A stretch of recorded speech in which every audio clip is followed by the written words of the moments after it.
Hello நண்பர்களே, உங்கள் அனைவரையும் இன்று மறுபடியும் சந்திப்பதில் நான் மிக்க மகிழ்ச்சி அடைகின்றேன். நான் உங்கள் அருள் அவர் சொசைட்டி சேனலிருந்து பேசுகின்றேன். இன்றைக்கி நம்ம பார்க்க போகிற வீடியோ வந்து selection of RCCB in low voltage installation தான் பார்க்க போகிறோம். ஆர்சிசிபியில் ஒர்க்கிங் பிரின்சிபல் என்னன்னு பார்க்க போகிறோம். அப்புறம் classification of RCCB basis of load current, அதாவது residual current with DC components base பண்ணி எப்படி செலக்ட் பண்ணுறாங்க அப்ளிகேஷனுக்கு. அப்புறம் RCCB based on tripping current, அதாவது சென்சிட்டிவிட்டி, இது பேஸ் பண்ணி எப்படி செலக்ட் பண்ணுறாங்க. அப்புறம் RCCB based on time delay என்னன்றதையும் நம்ம பார்க்க போகிறோம். கடைசியாக வந்து ரெஸ்பான்ஸ் டைம் ஆஃப் ஆர்சிசிபி பார்க்க போகிறோம். வாங்க வீடியோக்குள்ளே போகலாம். இந்த residual current device as per IS 732 2019 பேரா 3.157 என்ன சொல்லுது அப்படின்னா, a switching device, it is a switching device to cause the opening of the contacts when the residual current, அதாவது residual current and leakage current attains a given value under specified conditions. அதாவது எப்போ அந்த leakage current வந்து ஒரு certain கண்டிஷனில், under specified கண்டிஷனில் reach ஆகுதோ as per capacity, அப்போ வந்து இந்த ஸ்விட்சிங் டிவைஸ் வந்து ஐசோலேட் பண்ணி விட்டுரும். இதுதான் இந்த IS 732 சொல்லுது. ஓகேங்களா? ஸோ ஆர்சிடின்றது ரெசிடுவல் கரண்ட் டிவைஸு, ரெசிடுவல்ன்றது என்னது, லீக்கேஜ் கரண்ட்டுன்னு சொல்லலாம். So RCCB is the most common RCD used in electrical system. RCCBன்றது ரெசிடுவல் கரண்ட் சர்க்யூட் பிரேக்கர் வந்து இதுதான் மோஸ்ட்டாக யூஸ் பண்ணுறது ரெசிடுவல் டிவைஸ் எலக்ட்ரிக்கல் சிஸ்டத்தில் ஃபார் சேஃப்டிக்கு. ஓகே, அடுத்தது பார்த்திங்கன்னா, இந்த எர்த் லீக்கேஜும் எலக்ட்ரிக்கல் ஷாக்கும் தான் ஒரு மேஜர் காஸ் இந்த எலக்ட்ரிக்கல் ஆக்சிடென்ட் ஆகிறதுக்கு, முக்கியமாக ஹியூமனுக்கு ஆகிறதுக்கு வந்து இது ரொம்ப முக்கியம்னும் போது இது வந்து எந்த லெவலுக்கு எடுத்து போய் விடுன்றது நான் வந்து இன்னொரு வீடியோவில் இந்த சொல்லியிருக்கேன். இந்த RCCB பற்றி ப்ளஸ் ELCB இது ரெண்டுத்துக்கும் வித்தியாசம் சொல்லி அதனுடைய எஃபெக்ட்ஸ் என்னென்ன, எலக்ட்ரிக் ஷாக் பற்றி ஃபுல் டீட்டெயில்ஸ் போட்டிருக்கேன். அந்த வீடியோ நீங்கள் பார்க்காதவங்க அந்த வீடியோ நீங்கள் பார்க்கலாம், நான் லிங்க்கில் கீழே கொடுக்குறேன். ஸோ இது வந்து ரொம்ப முக்கியமான லைஃப் சேவிங் டிவைஸ்னு சொல்லலாம் RCDயை. ஓகேவா? இந்த device maybe also used to provide protection against fire hazards due to persistent earth fault current without operation of overcurrent protective device. So இது வந்து ஃபயர் ஹசார்ட்காக அகேன்ஸ்டாக கூட ப்ரொடெக்ஷனுக்கு யூஸ் பண்ணலாம். ஓகேங்களா? ஸோ இது வந்து எங்கெங்கெல்லாம் யூஸ் பண்ணலாம், ஹவுஸ் ஹோல்ட் வீட்டுக்கும் யூஸ் பண்ணலாம்.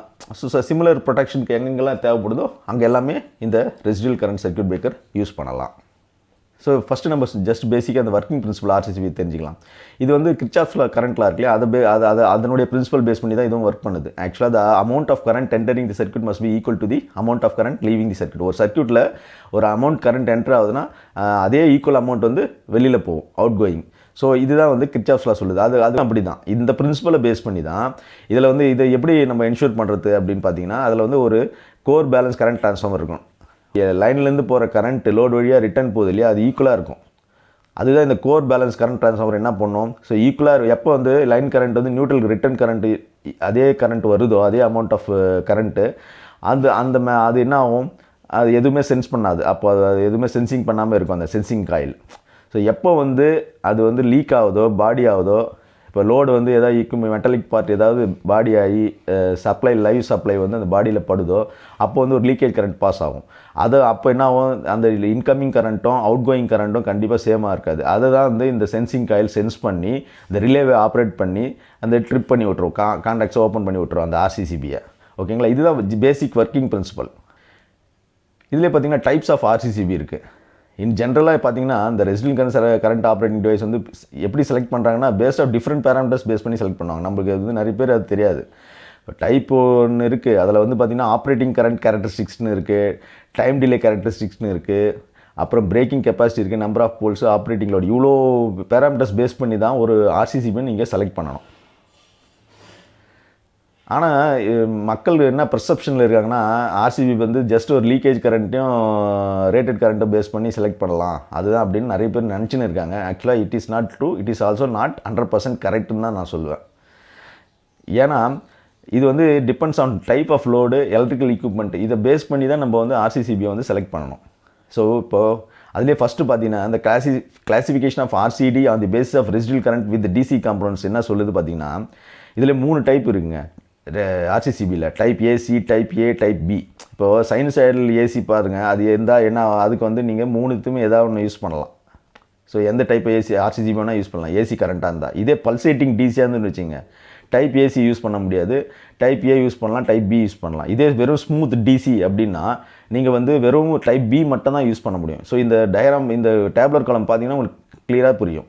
ஸோ DC இருந்தால் எதுன்ட்டு ஓகேங்களா. இது ரொம்ப முக்கியம். 3 டைப் ஆஃப் ஆர்சிசிபி இருக்குன்றது நம்ம நிறைய பேருக்கு இன்னும் தெரியாது. டைப் ஏசி, டைப் பி, இது 3மே பார்த்தீங்களா. இது எல்லாமே லோட் கரண்ட் பேஸ் பண்ணி தான் செலக்ட் பண்ணுவாங்க.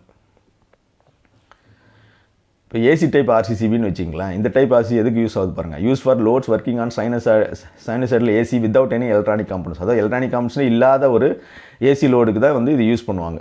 ஓகேங்களா. சச்சஸ் எதுலாம் பாருங்கள். Immersion heater, oven, rest heating elements, tungsten halogen lighting, இதுக்கெல்லாம் வந்து ஏசி டைப் ஆர்சிசிபி யூஸ் பண்ணுவாங்க.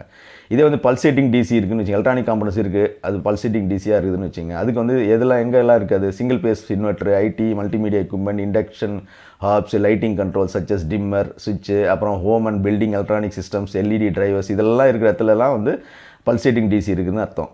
ஸோ அது அந்த எலக்ட்ரானிக் கம்பெனிக்கு ஏ டைப் அதுக்கு யூஸ் பண்ணணும். சப்போஸ் பி டைப் ஆர்சிசிபி எங்கே யூஸ் பண்ணுறாங்கன்னு பாருங்கள். பி டைப்புக்கு ஃபுல்லாக ஸ்மூத் டிசி இருக்குன்னு வச்சுக்கோங்க. டிசி பக்காவாக டிசி சப்ளை இருக்குது, டிசி லோடு இருக்குது அப்படின்னா அங்கே வந்து எங்கெல்லாம் இருக்குதுன்னு பார்த்தீங்கன்னா சச்சஸ் யூபிஎஸ்ஸு, இல்லை வந்து solar power electronic converter systems, இங்கெல்லாம் பார்த்தீங்கன்னா ஸ்மூத் டிசி இருக்கும் அந்த லோடுக்கு. ஸோ அப்போது அந்த மாதிரி இடத்துலலாம் பி டைப் ஆர்சிசிபி யூஸ் பண்ணுவோம். ஸோ இதுதான் 3 type of RCCB based on load வந்து யூஸ் பண்ணுறது. ஓகேங்களா. ஆனால் இந்த பி டைப் ஆர்சிசிபி வந்து டைப் ஏசிக்கும் யூஸ் பண்ணலாம், டைப் ஏக்கும் யூஸ் பண்ணலாம். ஓகேங்களா. இப்போ அடுத்தது பார்த்தீங்கன்னா classification of RCCB based on rated current, residual tripping current இருக்கு இல்லையா, அது பேஸ் பண்ணி ப்ளஸ் சென்சிட்டிவ், இது ரெண்டும் பேஸ் பண்ணி செலக்ட் பண்ணுறது தான் வந்து இந்த கிளாசிஃபிகேஷனு. இதில் பார்த்தீங்கன்னா ஹை சென்சிட்டிவிட்டி அப்படின்னு பார்க்கும்போது 6 amps, 6 milli amps, 10 milli amps, 30 milli amps வரைக்கும் இருக்குது. இதெல்லாம் பார்த்தீங்கன்னா give direct shock protection. Uh maybe in contact with live conductors and earth. அதாவது ஒரு சப்ளைலையும் எர்த்துலையும் அவர் கை வச்சிடறாருன்னு வச்சுங்க. சப்ளை டு எர்த் கான்டாக்ட் வந்துச்சுன்னு வச்சுங்க அவருக்கு. அப்போது வந்து டைரெக்டாக இது வந்து டைரக்ட் ஷாக் ரிஸ்க் ப்ரொடெக்ஷன் வந்து கொடுக்குது. ஸோ இந்த சென்சிட்டிவிட்டி பேஸ் இதெல்லாம் ஹை சென்சிட்டிவிட்டின்னு சொல்லலாம். 6, 10, 30 மில்லி ஆம்ஸ்லாம் ஹை சென்சிட்டிவிட்டின்னு சொல்லலாம். மீடியம் சென்சிட்டிவ்னு வச்சிங்களேன் 100 to 300 இருக்குது, 500 இருக்குது. 100, 300, 500 மில்லி ஆம்ஸ். இதெல்லாம் பார்த்தீங்கன்னா இன்டைரக்ட் ஷாக் ரிஸ்க் ப்ரொடெக்ஷன் சொல்லுவாங்க. அது வந்து எர்த்து மெட்டலில் வந்து ஏதாவது லீக்கேஜ் கரண்ட் இருக்குன்னு வச்சிங்களேன், அதை நீங்கள் டச் பண்ணும்போது கான்டாக்டில் வருது இல்லையா, அதனால் இது வந்து மீடியம் சென்சிட்டிவிட்டின்னு சொல்லுவாங்க. ஆனால் ஹை சென்சிட்டிவிட்டி வந்து டேரெக்டாக நீங்கள் கான்டாக்ட் லைவ் கான்டாக்டர்ஸில் ஏதாவது டேரெக்டாக கான்டாக்ட் ஆகிற மாதிரி சூழ்நிலை வந்துன்னா உடனே ரிஸ்க் ப்ரொடெக்ஷன் கொடுக்குறது தான் ஹை சென்சிட்டிவிட்டி. ஓகேங்களா. அடுத்தது classification of RCCB based on time delay in presence of residual current. Residual current இருக்கும்போது அது டைம் டிலே பண்ணி ஆர்சிசிபி வந்து உடனே ட்ரிப் தேவையில்லை அப்படின்னா அப்போ அந்த டைம் டிலேவும் பேஸ் பண்ணி நம்ம செலக்ட் பண்ணுறாங்க ஆர்சிசிபி. அது எங்கெல்லாம் அப்படின்றத பார்க்கலாம். இப்போது ஜென்ரலாக பார்த்தீங்கன்னா ஆர்சிசிபி இதோ டைம் டிலே தான் இருக்கும். அதாவது இன்ஸ்டண்ட்டாக ஆப்ரேட் ஆகும். They do not have any intentional delay in operation. So once வந்து ஏதாவது ஃபால்ட் கரண்ட், ரெசிடல் கரண்ட் இருந்ததுன்னா உடனே ட்ரிப் பண்ணி விட்ரும் இன்ஸ்டன்டேனியஸாக. அதுதான் வந்து இதனுடைய ஜென்ரல் பர்பஸ் இது ஆக்சுவலாக. This means that where there are two, அது மட்டும் இல்லை, where there are 2 or more general residential in the series installation, more than one device may trip in the event of earth leakage current. So இது என்னன்னா, இப்போ ஒரே சர்க்கியூட்டில் இன்னொரு series of upstream low ஸ்ட்ரீம்னு பார்ப்பாங்களா, ஒரே load சர்க்கியூட்டில் 2 RCD இருக்குதுன்னு வச்சிங்களேன், ஏதாவது ஒன்று கண்டிப்பாக ட்ரிப் ஆகிடும். ஓகேங்களா. ஸோ இது ஜென்ரலாக யூஸ் பண்ணுறது. இது என்ன ஆகும், this would result in healthy circuits also being disconnected even though the initial fault current in a different path of installation. இப்போ ஏதாவது ஒரு சர்க்கியூட்டில் வந்து ஹெல்த்தியாக இருந்தால் கூட அதையும் ட்ரிப் பண்ணி விட்டுரும் தேவையில்லாமல். அதான் இதனோட பிரச்சனை. ஒரு டிஸ்அட்வான்டேஜ்னால் அதை தான் சொல்லலாம்.